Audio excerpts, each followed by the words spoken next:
ភាគីណាផ្ទុះអាវុធមុនសម្ដេចធិបតីហ៊ុនម៉ាណែតចង់ឲ្យអាមេរិកនិងម៉ាឡេស៊ីទៀមទាត់ជាមួយនឹងរូបភាពកែរណបតាមរយៈការសន្ទនាទូរស័ព្ទជាមួយនឹងលោកដូណាល់ត្រាំប្រធានាធិបតីអាមេរិកនិងលោកអាវ៉ាអ៊ីប្រាហ៊ីមនាយករដ្ឋមន្ត្រីម៉ាឡេស៊ីសម្ដេចធិបតីហ៊ុនម៉ាណែតបានលើកឡើងថាចំពោះហេតុការណ៍បាញ់ប្រហារនៅរុស្ស៊ីថ្ងៃទី7ខែធ្នូ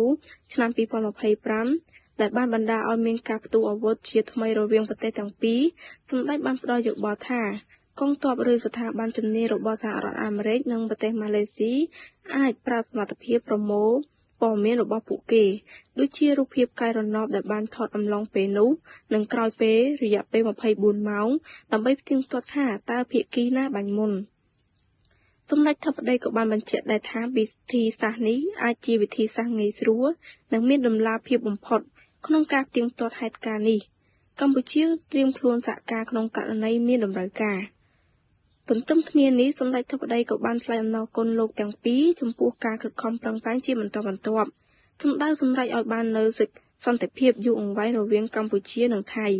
កម្ពុជាតែងតែប្រកាន់ខ្ជាប់នូវជំហរក្នុងការស្វែងរកដំណោះស្រាយចំនួនដោយសន្តិវិធីស្របតាមស្មារតីនៃសេចក្តីថ្លែងការណ៍រួមទីក្រុងកូឡាឡាំពួរ